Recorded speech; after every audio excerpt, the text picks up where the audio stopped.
നാം ജീവിതത്തിൽ ഇഷ്ടപ്പെടുന്നതും ഇഷ്ടപ്പെടാത്തതുമായ കാര്യങ്ങളുണ്ട്.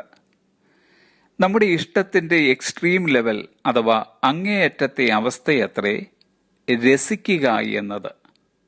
നമ്മുടെ ഇഷ്ടക്കേടിന്റെ അങ്ങേയറ്റത്തെ അവസ്ഥയത്രേ വെറുക്കുക എന്നതും.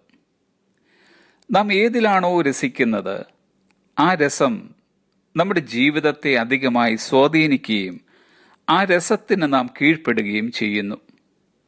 നാം ഏതിനെയാണോ വെറുക്കുന്നത് അത് നമ്മുടെ ജീവിതത്തിൽ നിന്നും അകന്നു മാറി തന്നെ നിൽക്കും.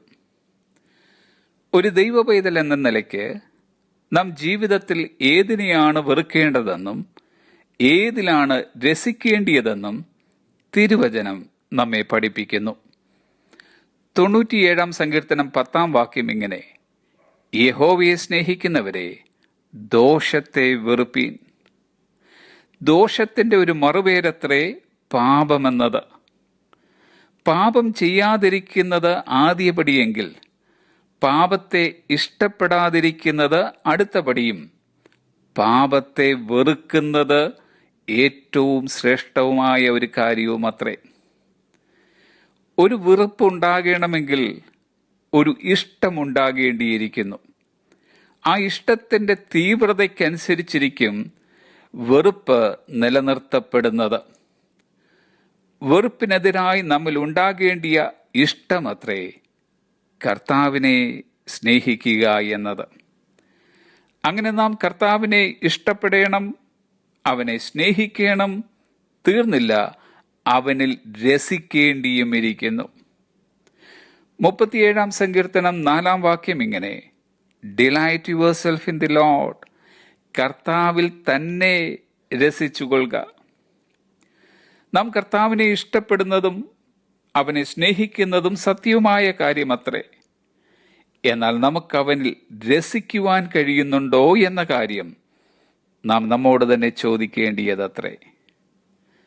നാം നമ്മിൽ തന്നെ നോക്കിയാൽ മതിയാകും നമ്മുടെ കർത്താവിൽ രസിക്കുവാൻ. എത്ര അത്ഭുതകരമായി അവൻ നമ്മെ സൃഷ്ടിച്ചു, എത്ര അതിശയമായി അവൻ നമ്മെ വീണ്ടെടുത്തു, എത്ര ആഴമായി അവൻ നമ്മെ സ്നേഹിച്ചു, എത്രയേറെ അനുഗ്രഹങ്ങൾ അവൻ നമുക്ക് വാരിച്ചൊരിഞ്ഞു തന്നു. നമ്മോടുള്ള അവന്റെ ദയ ആകാശത്തോളവും നമ്മോടുള്ള അവന്റെ വിശ്വസ്തത മേഘങ്ങളോളവും ഉയർന്നതത്രേ.